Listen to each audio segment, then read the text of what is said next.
नमस्ते मित्रों, जय हिंद, वंदे मातरम। मैं आशीष श्रीवास्तव अपने सहयोगी अभिजीत के साथ, और आप देख रहे हैं लाइव न्यूज़ अभी तक। जैसा मित्रों आप लोग को पता है कि हर हफ्ते हम एक सेगमेंट लेके आते हैं, हेल्थ का, एजुकेशन का, सोशल का, पॉलिटिक्स का। उसी सिलसिले में आज हम लोग गुरुधाम कॉलोनी आए हुए हैं, बनारस में गुरुधाम कॉलोनी में आए हैं, जो कि प्रतिष्ठित समाज सेवी और यूपी स्टॉक एक्सचेंज के प्रेसिडेंट रहे हैं और अखिल भारतीय महेश्वरी महासभा के महामंत्री भी रहे हैं और दो सत्र में उपाध्यक्ष भी रहे हैं।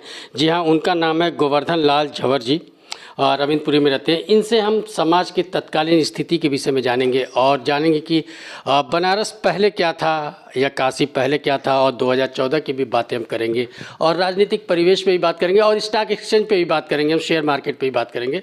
तो सबसे पहले हम जो है अपने गेस्ट से आपको मिलवाते हैं, झंवर सर से। झंवर सर, आपने अपने बेशकीमती समय में से हमको समय दिया, उसके लिए लाइव न्यूज़ आपका जो है बहुत शुक्रगुजार है।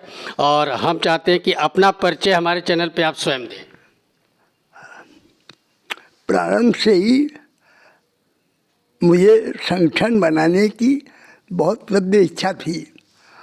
हमने काशी हिंदू विश्वविद्यालय से एमए इकोनॉमिक्स, बीकॉम और एलएलबी किया। हमने कुरान, बाइबिल पूरी पढ़ी और उसके एग्ज़ाम दिए। हिंदू धर्म के अंदर हिंदू धर्म विशारद की परीक्षा दी और उसमें भी उत्तीर्ण हुए। इलाहाबाद की हिंदी विश्वविद्यालय से विशारद की परीक्षा दी और पास हुए। हम जीवन में प्रारंभ से ही सामाजिक संस्थाओं में काम करते रहे। हम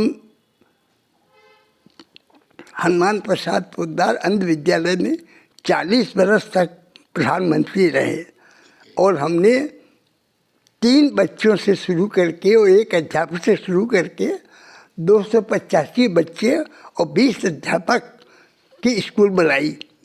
और हमारी इच्छा थी, इंटर कॉलेज किया था, उसके बाद हम उसमें डिग्री कॉलेज और उसके बाद मैंने बीएड और एमएड चालू करना चाहते थे।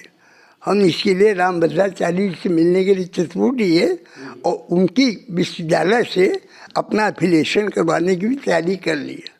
पर कुछ संयोग से लोगों को रास नहीं आया और हमको छोड़ना पड़ा विद्यालय। आज वो विद्यालय की हालत ये हो गई है कि इंटर ख़त्म हो गया, हाई स्कूल ख़त्म हो गया और वो 70-72 विद्यार्थी हैं।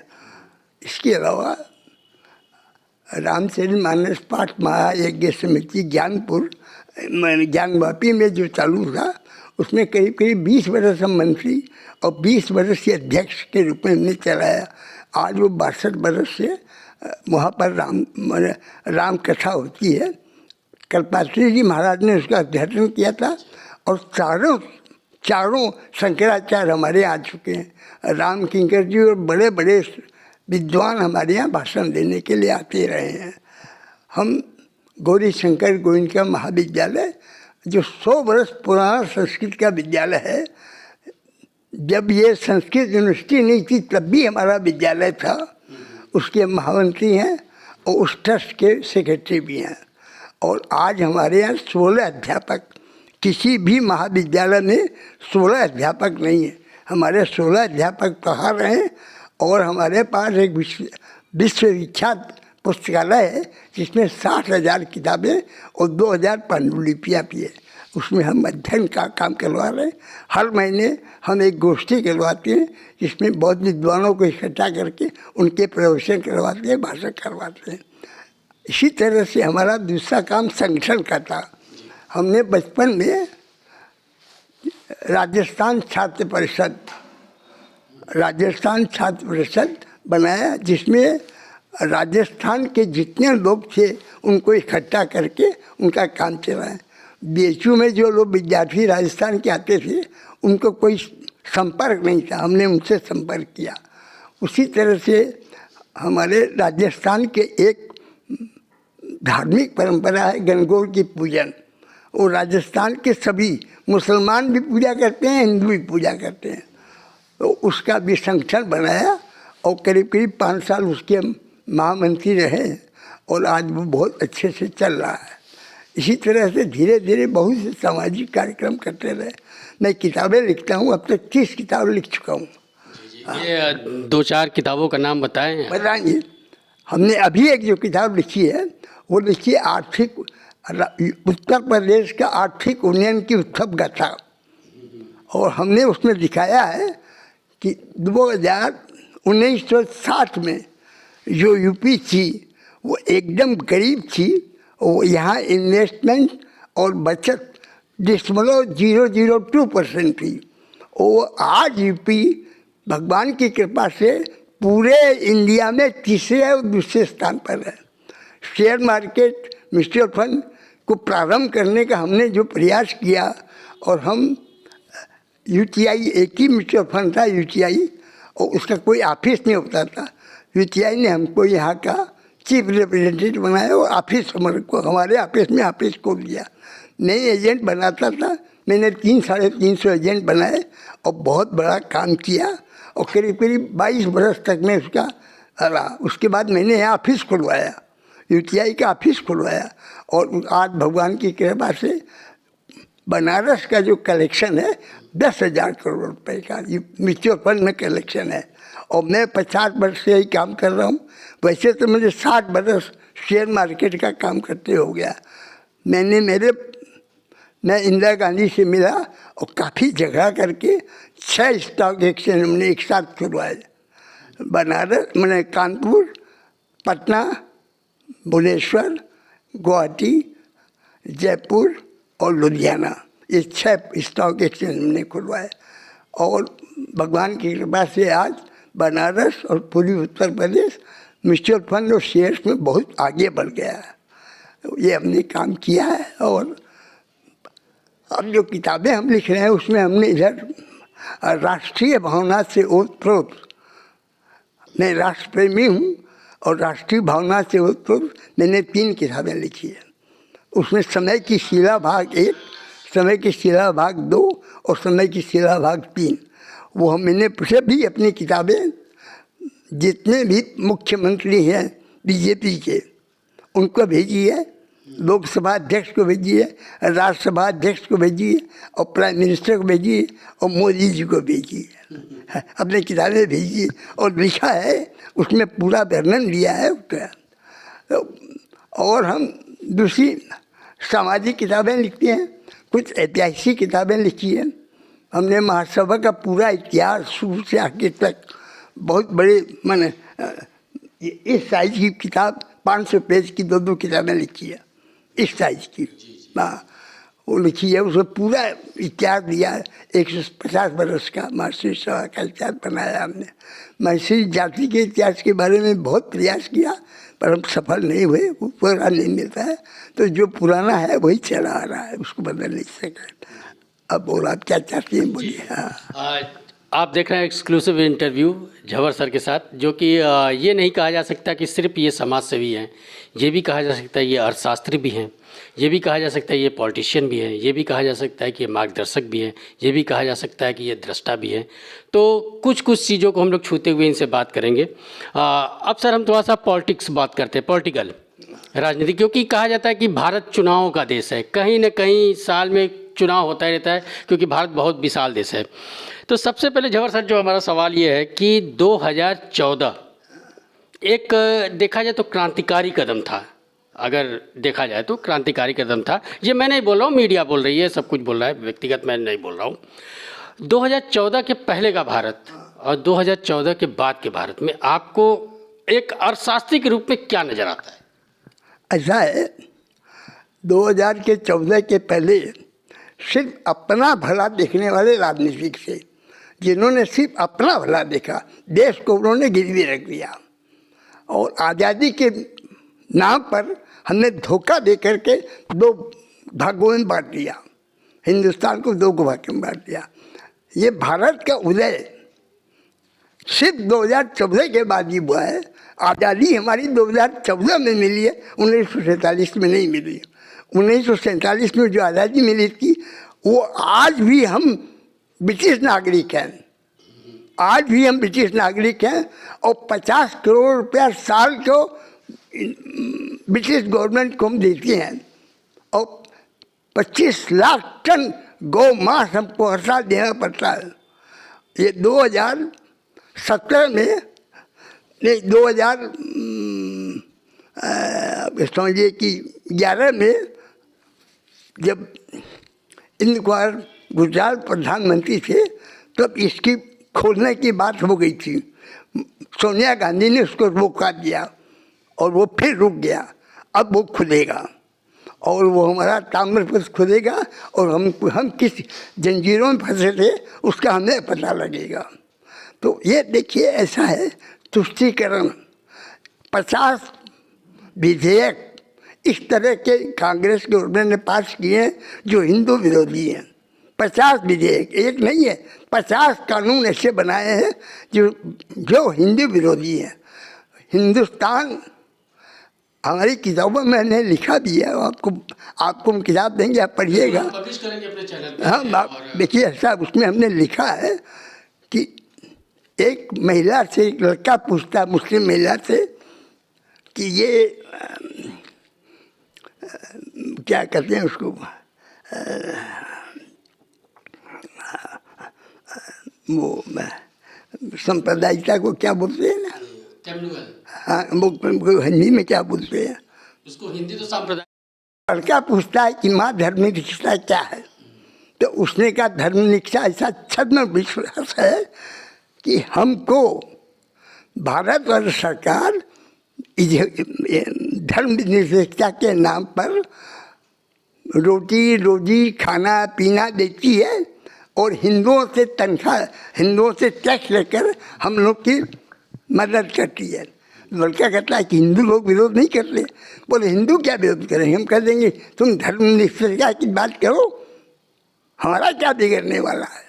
और धर्मनिरपेक्ष की बात करते हैं। और वही धर्मनिरपेक्षता का ऐसा उदाहरण उसने दिया माँ ने कि ये सब धर्म भीरू हैं, इनको हम कह देते हैं धर्मनिरपेक्षता की बात करो तो ये चुप हो जाती हैं, बोलते नहीं है। और कुछ बोलने वाले हैं तो उनकी कोई सुनने वाला नहीं है। तो ऐसी स्थिति है कि धर्मनिरपेक्षता का कोई चीज़ है नहीं। हिंदू धर्मनिरपेक्षता चालू किया, गलत प्रश्न लेकर के कि आज मोदी जी को कुछ दिनों पहले 54 भारत के विशिष्ट एमपीओ ने अमेरिका, इंग्लैंड, रूस, फ्रांस सबको लिखा कि मोदी जी को परमिट मत दीजिएगा, आने न पाए। और आज 14 के बाद मोदी जी सबके मुरीद हो गए और पूरे विश्व में मोदी जी की चल रही है और किसी की नहीं चल रही है। तो वो देखिए 14 के बाद हम आज़ाद हुए, आज़ाद नहीं हुए। देखिए ऐसा है कि नेहरू जी ने बंजर ज़मीन बोल करके चीन को ज़मीन छोड़ दी। उनकी हिम्मत नहीं पड़ी कि हम लड़ाई करें। सोनिया गांधी ने कहा कि अगर ये 370 हटा दिया तो देश बर्बाद हो जाएगा, पर बर्बाद नहीं हुआ। उन्होंने कहा कि अगर हिंदू मुसलमान का दंगा हुआ तो मुश्किल हो जाएगी, पर दंगा नहीं हुआ। तो ऐसा है कि ये लोग डराते थे और डरते थे। हम अब निर्भीक हैं, अब हमारी तरफ कोई आग नहीं दिखा सकता, हम आग फोड़ देंगे। मैं बचपन से ही आरएसएस का कार्यकर्ता रहा हूँ, संघ का कार्यकर्ता था। मेरे में राष्ट्रभक्ति, राष्ट्र सेवा का ही भाव है। मैंने जन्म भर राष्ट्र सेवा, राष्ट्र वही की है और अभी भी वही कर रहा हूँ, अभी करता हूँ। इसलिए मुझे बहुत संतोष है कि भारत आज़ाद हुआ। आप देखिए 500 बरस तक रामलला टेंट में बैठे रहे, कोई किसी को दर्द दुख नहीं हो रहा था। ये सवाल मेरा अगला सवाल रहेगा सर। मैं सवाल ये करना जिस पे करना चाहता हूँ कि 2000 ये जो मंदिर की प्राण प्रतिष्ठा हुई अयोध्या राम मंदिर की, उसको आप अपनी नज़र से एक धार्मिक और सामाजिक व्यक्ति की नज़र से कैसे देखते हैं? क्या ऐसा नहीं लगता कि मुसलमानों के भावनाओं पे कुठाराघात किया गया, या ऐसा तो नहीं था कि ये सांप्रदायिकता बढ़ाने वाली चीज़ थी, जो कि एक पूरी सवाल सुन ले सर, जो कि एक भारत में एक प्रचलन है कि जब भी चुनाव आने वाला रहता है बीजेपी हिंदू मुस्लिम का राग शुरू कर देती है, दंगा या इस तरीके की चीज़ें शुरू कर देती है। तो राम मंदिर की प्राण प्रतिष्ठा या राम मंदिर की जो मंदिर हुई, जो जिसका मंदिर बना, भव्य मंदिर बना, उसको आप कैसे देखते हैं? देखिए ऐसा है कि ये हिंदू मुसलमान की बात ही नहीं है, ये तो गलत सोच है, लोगों का गलत सोच है। ये राजनीतिक आदमियों की पार्टी का सोच दूषित सोच है। ये विकृत, देखिए देश को हमें हमेशा कम्युनिस्टों ने और कांग्रेसियों ने जो इतिहास दिया वो विकृत इतिहास है। Akbar the great, Babur the great, Humayun the great, Aurangzeb the great कैसे हो सकते हैं? जिन्होंने देश को लूटा, आक्रांता रहे, हमारे मंदिरों को लूटा, हजारों मंदिरों को लूटा और लेके चले गए। वो कहते हैं कि हिंदू मंदिर पूजक जो है वो काफ़ी है, उसको मारो और मंदिर को लूटो। तो अब बाबर के नाम पर बाबर के आदमी ने मस्जिद को तोड़ा, कांग्रेस ने फौज कर दी खड़ी और ये कह दिया कि राम कल्पना है। कम्युनिस्टों के कितने नेताओं ने, हमने किताब भी लिखी है, उसने लिखा है कि कम्युनिस्टों ने 5-6 कम्युनिस्ट विद्वानों ने यही लिखा कि राम काल्पनिक है, महाभारत काल्पनिक है, कृष्ण काल्पनिक है, अर्जुन काल्पनिक है और राम सेतु काल्पनिक है। कांग्रेस गवर्नमेंट ने मिथ्या सुप्रीम कोर्ट में बयान दिया कि ये सब काल्पनिक है और इतनी बड़ी फौज की इकट्ठे कर ली वकीलों की झूठ बोलने के लिए।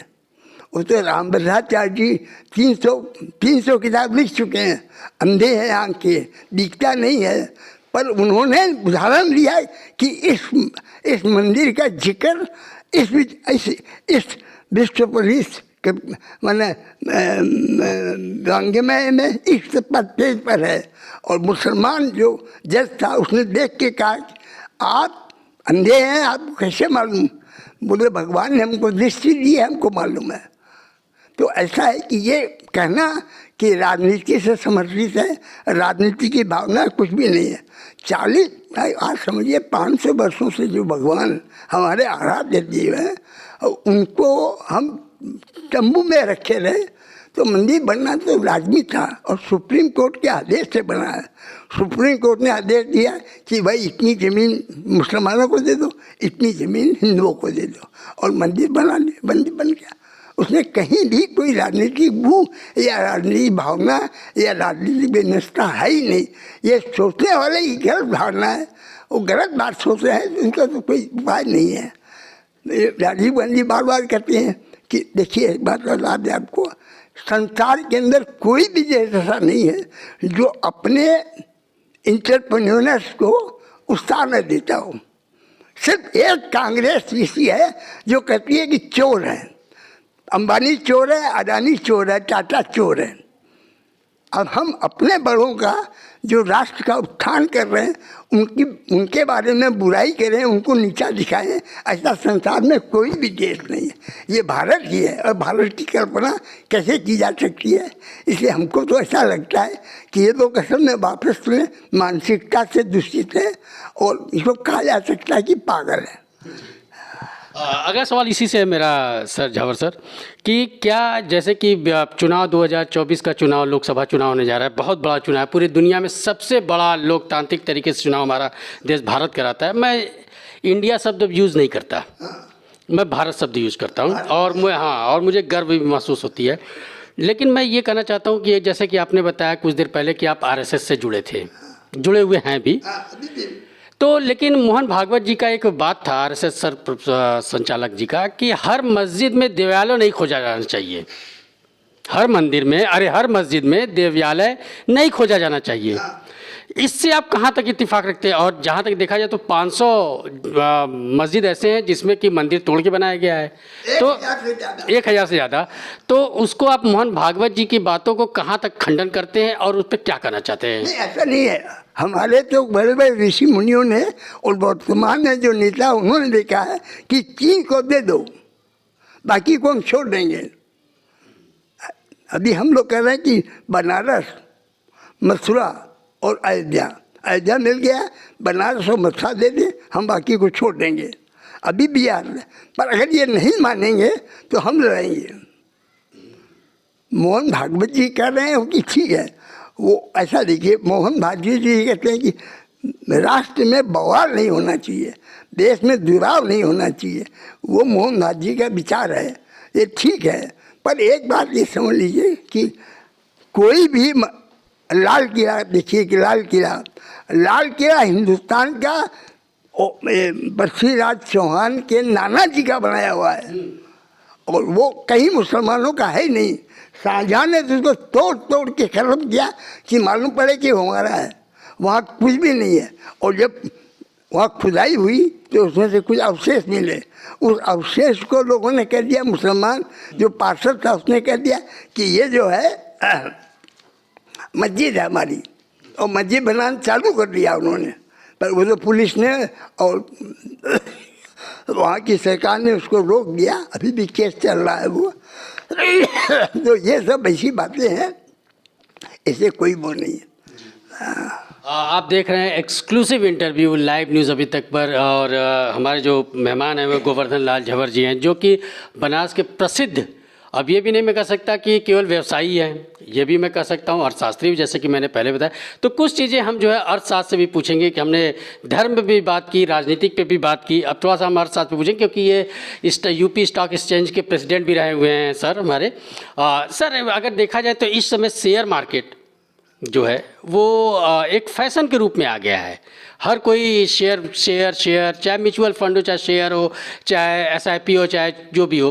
तो सर शेयर मार्केट को आजकल लोग एक वर्ग जो है वो जुआ मानती है, तो ये कहाँ तक सही है? रिस्क मानती है, 100% रिस्क मानती है, तो कहाँ तक सही है सर? कोई रिस्क नहीं है शेयर मार्केट में, कोई एक पैसे की रिस्क है ही नहीं।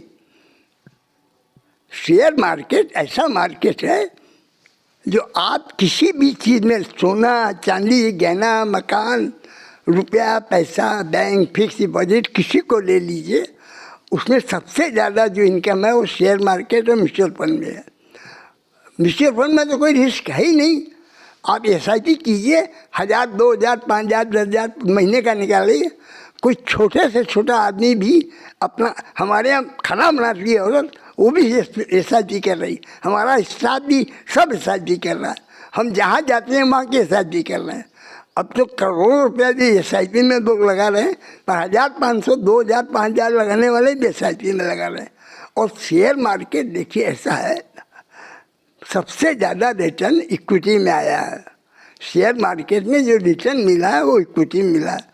वो क्यों शेयर मार्केट बढ़ रहा है, इसके पीछे का कारण जानिए। अगर हम राष्ट्र मजबूत है, हम राष्ट्र में बहुत ज़्यादा अच्छे हैं, हमारी शक्ति है, हमारी इंडस्ट्रीज में जान है, हम कमा सकते हैं, तो कमाएंगे तभी नफ़ा होगा, नफ़ा होगा तो हम बटेंगे। और डिविडेंड की जो यील्ड हो रही है उसके आधार पर ही शेयर खरीद और बिक्री हो रही है। ऐसा नहीं है, इसमें जुआ नहीं है। सट्टा खेलने वाले जुआ खेलते हैं। जो सट्टा करते हैं, जो फ्यूचर मार्केट करते हैं, वो हमारा भारत देश तो फ्यूचर बहुत बना था, पर कांग्रेस गवर्नमेंट ने फ्यूचर मार्केट अमेरिका से बुला के लोगों को यहाँ सिखाया फ्यूचर मार्केट। हम लोग तो, हमारा भारत देश तो हमको मालूम है, ऐसे लोग करते थे, बादल आएगा उस पर सट्टा होता था।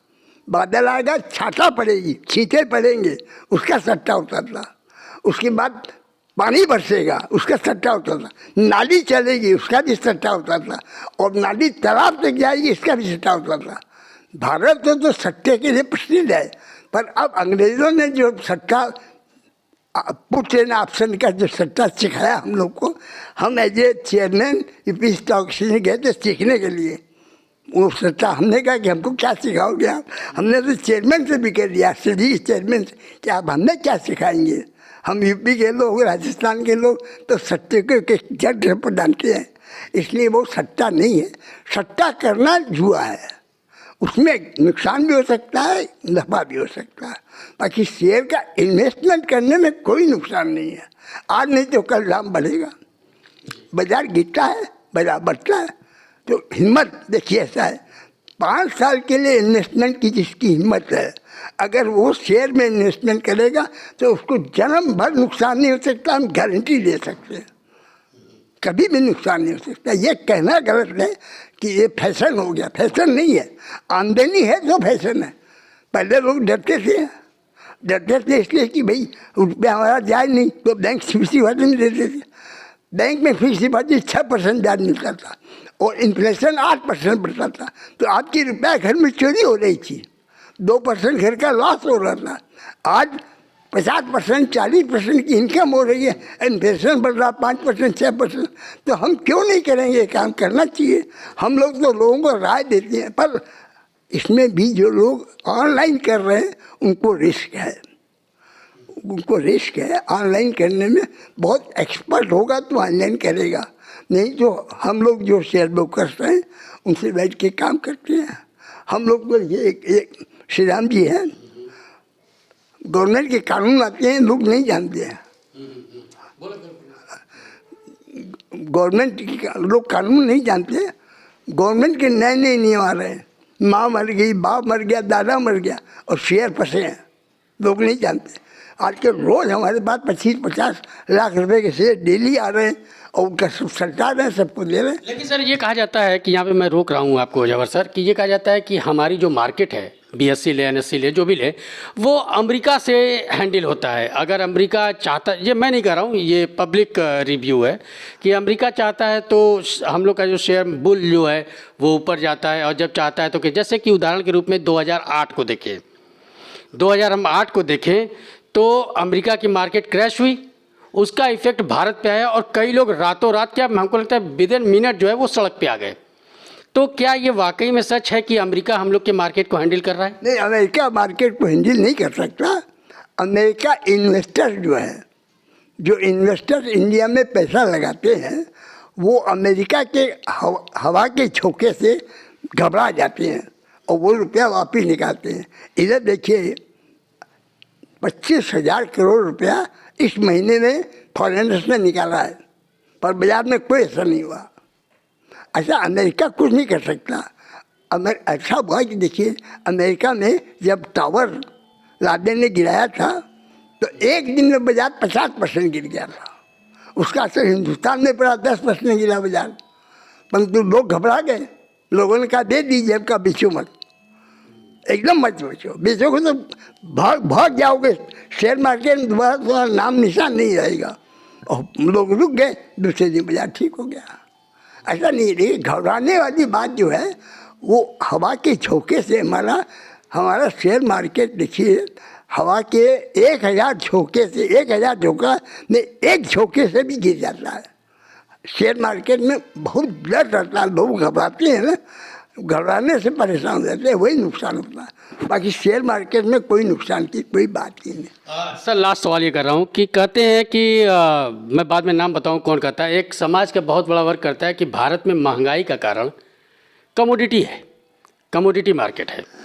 तो क्या ये वाकई में, क्योंकि अगर हम कांग्रेस की बात लें तो कांग्रेस के जो युवराज हैं वो बोलते हैं कि बहुत बड़ा कारण जो है महंगाई का वो कमोडिटी है, कि हम ले तो लिए, जैसे कि अगर हम आलू की बात करें, आलू हमने ले लिया, अब हमको 10 टाइम्स मिल गए, हमने 100 रुपया लगाए, हमने 1000 का आलू ले लिया, अब वो आलू होल्ड हो गया, मार्केट में तो आया नहीं, वो होल्ड हो गया। तो मार्केट में जब शॉर्टेज हुई तो महंगाई बढ़ी।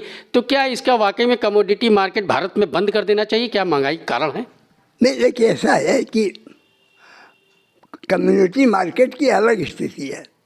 सोना चांदी, सारे खाने के सामान, मेवा, मसाले, सबका कम्युनिटी का है। ग्वार गम बहुत बड़ी चीज़ है, ग्वार गम। अब वो फॉरेन में जाता है, ग्वार गम तो हमारे यहाँ कोई काम नहीं है, ग्वार हमारे यहाँ पैदा होता है और गम बन करके फॉरेन से उसकी मशीनें आती, मशीन केमिकल्स आती हैं, हम इंपोर्ट करते हैं। अगर हमारे यहाँ उसका बने कायदे से प्रोडक्शन हो तो आज हम अच्छे हो सकते हैं। जैतून हमारे यहाँ पैदा होता है, पर जैतून का तेल फॉरेन से आता है, हम उसको बेकार फंसे रहते हैं, पैसा देना पड़ता है। तो बहुत सी चीज़ें ऐसी है, ये कमोडिटी मार्केट जो है उसको डेवलपमेंट करने के लिए, बहुत बढ़ाने के लिए गवर्नमेंट ने, कांग्रेस ने इसको चालू कर दिया था कमोडिटी मार्केट। अब कमोडिटी मार्केट में जो काम कर रहे हैं उनको नफ़ा भी हो रहा है, नुकसान भी हो रहा है। और कमोडिटी मार्केट के अंदर निश्चित रूप से आप समझिए कि उसका दुष्परिणाम तो होता ही है। अगर हम होल्डिंग करेंगे तो दुष्परिणाम होगा। और रॉकफेलर जैसा आदमी जो संसार में, उसके पास पेट्रोल का 70% माल था, उसने होल्ड कर लिया और संसार का सबसे बड़ा अमीर हो गया, पर वो परेशान हो गया, पागल हो गया। विवेकानंद जी गए, उन्होंने कहा कुछ आप खर्चा उर्चा करिए तो ठीक हो जाएगा। और उसने खर्चा करना शुरू किया, रॉकफेलर फाउंडेशन बनाया और उसने खर्चा शुरू किया। जब डॉक्टरों ने कहा था कि एक महीने के आप हैं 10, पर वो 50 बरस दिया। और उसने कहा, रॉकफेलर ने कहा, हमने किताब में लिखा है, रॉकफेलर ने कहा कि वास्तव में देना ठीक है, लेना ठीक नहीं है। लेना तो ठीक है, होगा बहुत आएगा, पर हम देंगे नहीं तो हमें शांति नहीं मिलेगी। तो ऐसा है कि ये कमोडिटी मार्केट में खरीदना बेचना अलग चीज़ है, होल्डिंग करना, जहाँ होल्ड करने की बात है वहाँ नुकसान होगा ही, तो निश्चित बात है। ये कहना चाहते हैं जवाहर सर कि 2024 का चुनाव है, मेरा लास्ट ये है, तो देश, प्रदेश और जनपद की जनता को आप क्या संदेश देना चाहेंगे?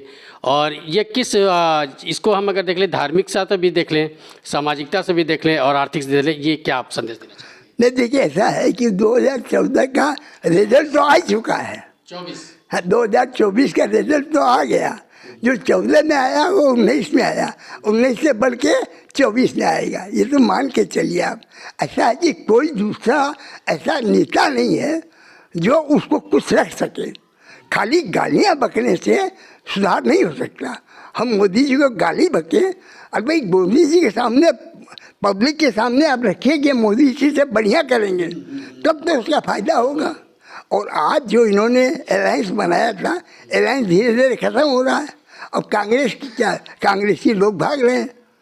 देखिए ऐसा है, एक बार कमलनाथ जैसा आदमी है जो मुंह भर भर के गालियाँ देता था कांग्रेस को, आज वो कांग्रेस की तरफ हट के बीजेपी की तरफ आ रहा है। मनीष तिवारी कांग्रेस की तरफ से हट के बीजेपी की तरफ आ रहे हैं। तो अशोक चौहान वो भी बीजेपी की तरफ आ रहे हैं। तो आज ऐसा है कि बड़े बड़े नेता जानबूझ करके कांग्रेस से हट रहे हैं। और कपिल सिंघल जो है वो बताइए कांग्रेस से हटा, पर मुझे अखिलेश ने उनको MP बना दिया। तो सर क्या संदेश देना चाहेंगे? नहीं, वो देखिए ऐसा है, संदेश हमारे जरूरी नहीं है। पब्लिक के मन में आ गया है कि देश का उत्थान करने वाले को ही हमें लाना है, बस।